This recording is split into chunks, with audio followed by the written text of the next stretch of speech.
this week's edition of World Today, where we'll take you through a lot of news that took place, beginning with a lot of developments in the Indian subcontinent, but also the big fight, Australia versus Google and Facebook. And on Spotlight this week is superstar scientist of Indian origin Vandana Verma, who drove the Perseverance Mars rover into the Red Planet with the software she co-wrote and developed. Supreme Court of Nepal has ruled that the Parliament's dissolution was unconstitutional and has ordered that a session be called in before the 8th of March. Now this has put a spanner in the works of political machinations in the Himalayan country. Here's our explainer.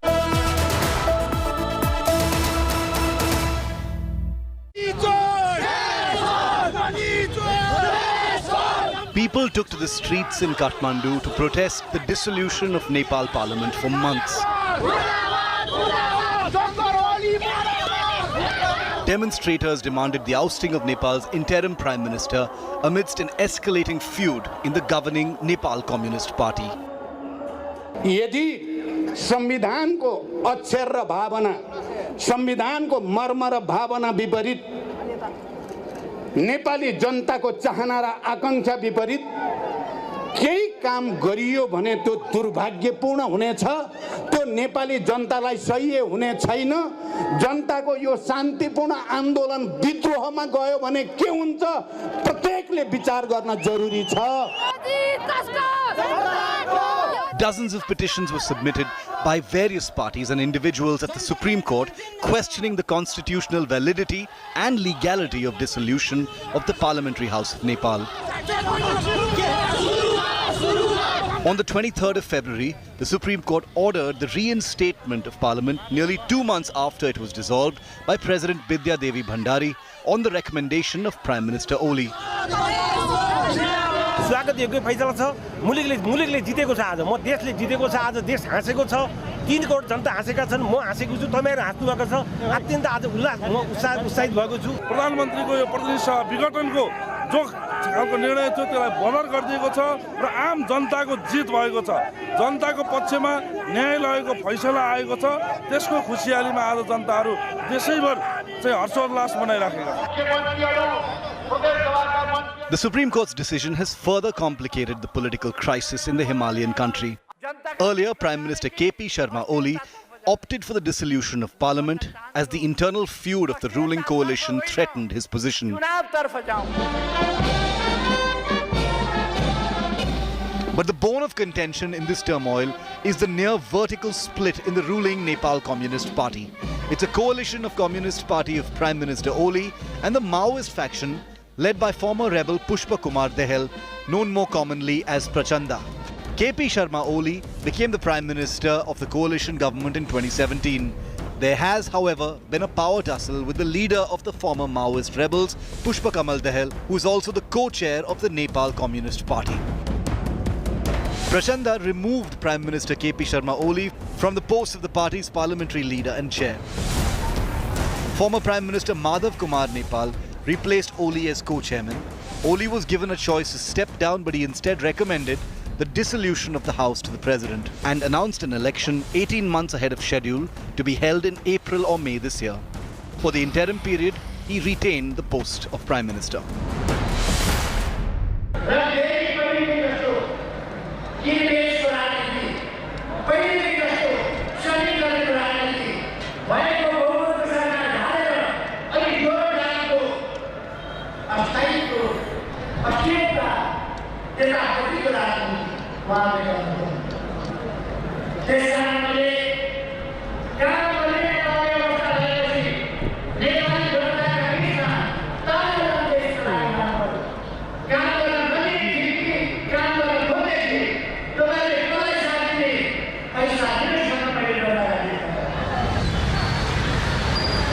Petitioners questioned the decision to dissolve the House in the Apex Court, as the Constitution of Nepal doesn't have such provisions.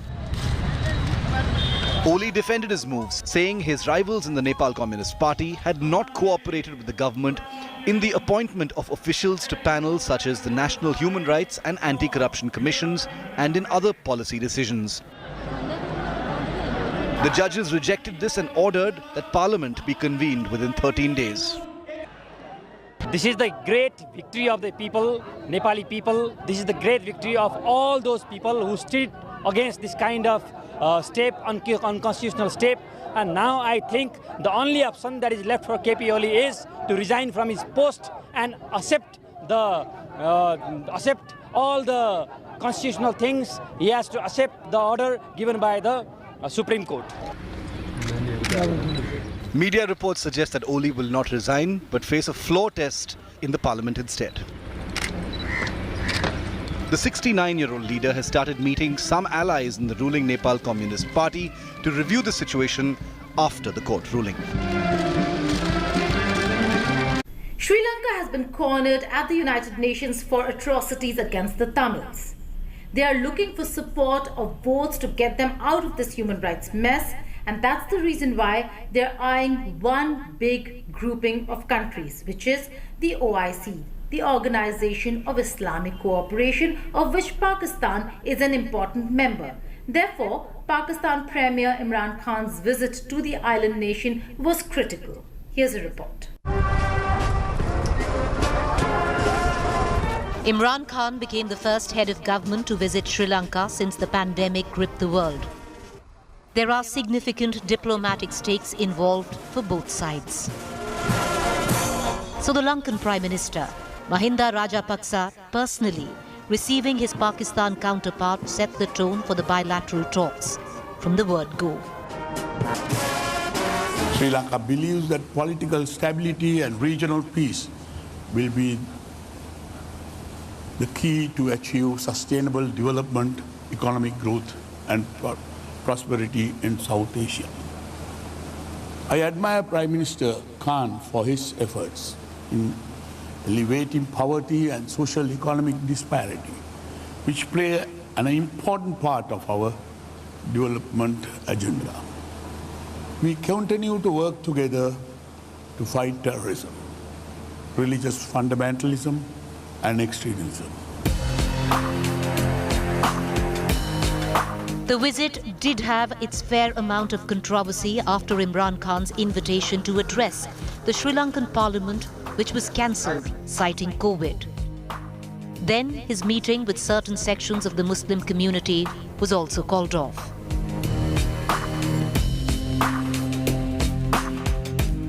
All of this comes in the backdrop of the Islamic world's discomfort with Sri Lanka's tight rules regarding disposal of bodies of the COVID-19 dead. Burials are disallowed and all bodies have to be cremated. But Prime Minister Rajapaksa has indicated in Parliament that Muslim burials might be soon allowed. This prompted the visiting Prime Minister of Pakistan to tweet his praise for the assurance. It has hit the poor countries more. The bilateral meet is important for both countries as they both face international scrutiny. It is felt that both countries are counting on the other for some international backing in the days to come. The other international link between the two countries remains the increasing influence of China's economic initiative. This visit is to strengthen our bilateral relationship. It is to strengthen our trading ties. Pakistan is part of the Belt and Road Initiative of China. CPEC is one of its flagship programs. And it means connectivity. And so I've asked my delegation here to find ways and means where we can enhance our trade and connectivity. And through CPEC, connectivity right up to Central Asia for Sri Lanka. Pakistan offered a $15 million line of credit to Sri Lanka on defense cooperation. Sri Lanka had earlier stated that there would be no big defense deals with Islamabad. In his second foray in the neighborhood since becoming Prime Minister, Imran Khan seems to have scored a diplomatic ally in Sri Lanka. After months of debate with tech giant Google and social media giant Facebook, on the 17th of February, Australia finally passed its draft news code, a law that both Google and Facebook opposed tooth and nail for over a year. Here's what and how now both sides are learning to live with the law, which is all set to be implemented.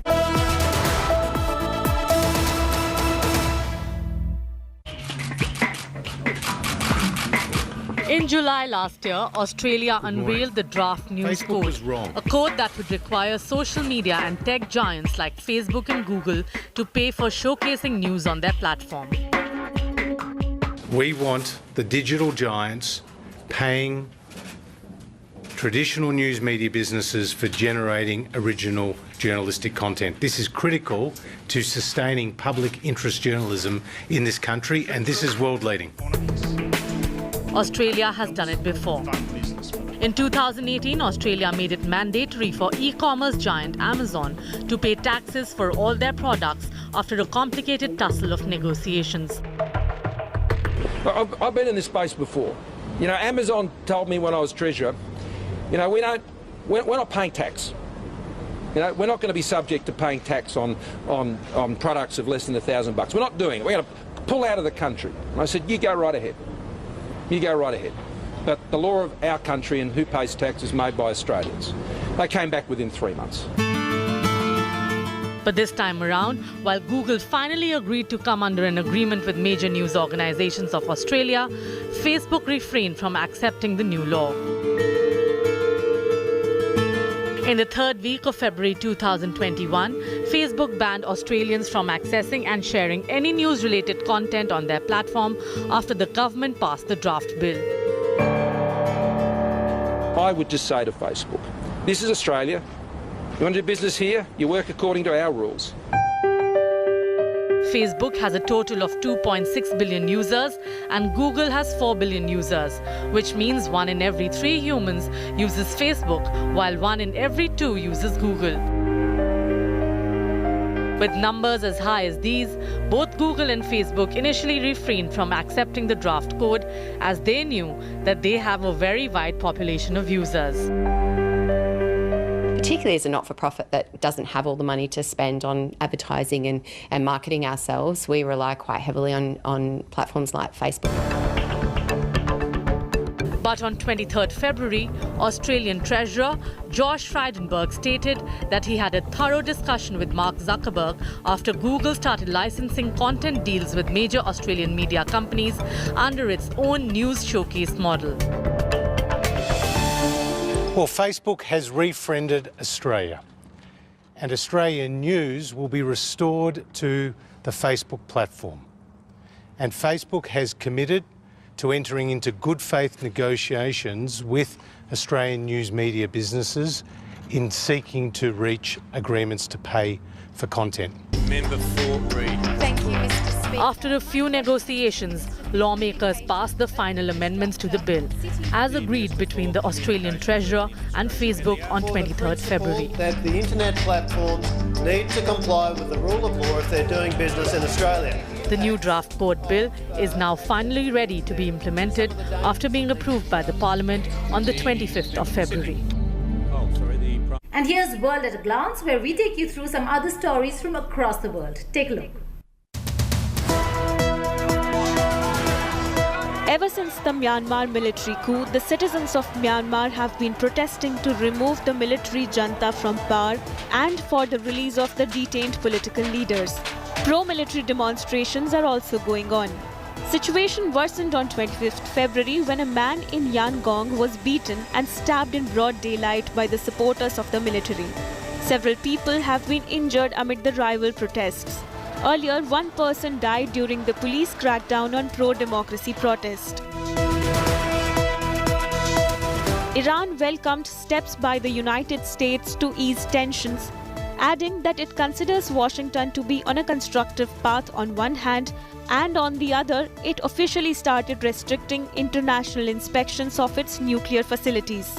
With this, Iran hopes to pressurize European countries and President Joe Biden's administration to lift crippling economic sanctions and restore the 2015 nuclear deal. European Union called for an effort to reinvigorate the 2015 pact, even as Tehran appeared to be reneging on some of its commitments. The Financial Action Task Force on 25th February has updated its statements for various countries under review and added 4 more countries to the grey list or under increased monitoring. While addressing a press conference in Paris, FATF President Marcus Blair also stated that Pakistan still remains in the grey list for the remaining 3 points of FATF's 27 action points. On 25th February, Armenian Prime Minister Nikol Pashinyan posted on Facebook about an attempted military coup after the military said that Pashinyan and his government should leave their posts. He asked for his supporters to gather in the capital city, and soon he addressed them, warning that they might face a coup.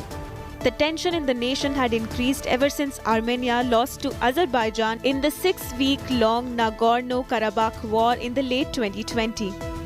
On 26th February, people demonstrated asking the Prime Minister to accept moral responsibility of defeat in the conflict and resign. Italian ambassador and 2 more people from the embassy died on 22nd February after they were attacked by gunmen in Democratic Republic of Congo. They were traveling to a World Food Programme school project in the eastern part of Congo in a UN convoy. The convicts have not been caught yet, as the area of the attack is full of different armed groups and ethnicities engaged in conflict. American professional golfer Edric Taunt Woods, popularly known as Tiger Woods, met with a car accident in California on the 23rd of February. It was a single vehicle collision and Woods was the sole occupant in the car. According to the local sheriff, the front part of the SUV got severely damaged, although the interior was still intact. Tiger Woods was rushed to the hospital where he went through an emergency surgery. He is said to be recovering well. Welcome back to World Today. It was a historic moment in the world of space and science. Humanity's on-again, off-again exploration of Mars lived through its latest make-or-break moment when NASA's Perseverance rover landed on the red planet.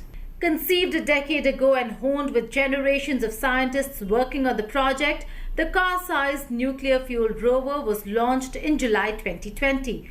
Scientists worked all through the world-transforming pandemic to ensure that the rover, traveling nearly 500 million kilometers in 7 months and surviving a high-tension 7-minute planetfall from space, reached Jezero crater safely. Touchdown confirmed. Perseverance safely on the surface of Mars, ready to begin seeking the sands of past life. The huge parachute used by NASA's Perseverance rover to land on Mars contained a secret message thanks to a puzzle lover on the spacecraft team.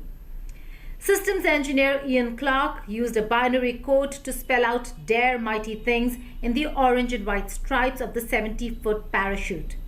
He also included the GPS coordinates for the mission's headquarters at the Jet Propulsion Laboratory in Pasadena, California. Perseverance, also known as Percy, is meant to remain there for at least a Martian year, that is 2 Earth years, to collect data on environment, sounds, weather, etc.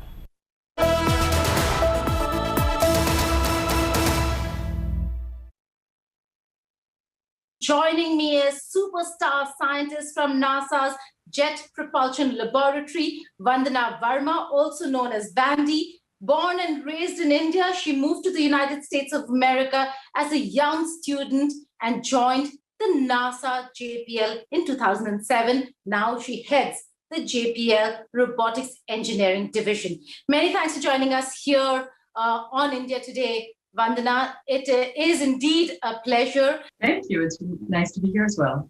Explain to us, tell us, how did it feel? A lot of people talk about the 7 minutes of terror. Was it like that for you? The software was co-written and developed by you, and you drove the rover yourself. Right. So when the rover landed, I was in mission control, but I'm on the rover side. So we were waiting there in anticipation for what would happen with landing. But we worked together as a team, and you know just how much work your part of the team put in. And you have complete trust in the team that goes through the N3% of landing. So it was very exciting because so many years of work comes together in that moment, both the work that you've done in the past, and you're also able to look ahead to the exploration that we're going to do. All right, so a lot of work now will get into collecting data, which is what you certainly will be a part of. But before I get to that, 7 months of travel time, and before that, how much of preparation did it take for this entire project to really kick off, Mandy? So there are many years of work that go in at different levels. At the beginning, it's just a concept and very abstract, but you can also shape it in many different ways. And then we work on iterating with the design and develop the hardware. And we start writing the software. Then we actually have some engineering models of the hardware on which we apply that software, test it out. If certain things aren't as expected, we iterate on them, and then we bring it together over a period of years. Coming to your family, born and raised in India, daughter of an Indian Air Force officer, how did the family react to this entire success? Perseverance is the second. You also have curiosity under your belt. Yes, and my parents have been along for the journey for a long time. My mom would rather I was closer to home. I still get to talk to them regularly, and we have a video with my children and my parents, which is really nice. One of the first words they learned to say was "Nana" and "Mommy," and so that's really great. But they have been along. They've seen the work I put in when I was interested in robotics, and then I drove the Mars exploration rover Spirit and Opportunity. And, they would hear the stories about that. And then I worked on the development of Curiosity and got to operate Curiosity and Perseverance. So they have been along for all the long nights and weekends and, sort of been along for the journey beyond this. That's all in this edition of World Today. But before I go, I'll leave you with visuals of Europe's most active volcano, Mount Etna, lighting up the Sicilian sky. For over a week, Etna has been belching lava, ash and volcanic rocks on a regular basis. The nearby Catania airport has been closed temporarily, and residents of the town of Pedara said one day last week it appeared to be raining rocks as a thick blanket of ash covered the town. So far, there have been no reports of damage or injuries, but the visuals and the lights have been astounding the world. Goodbye and take care.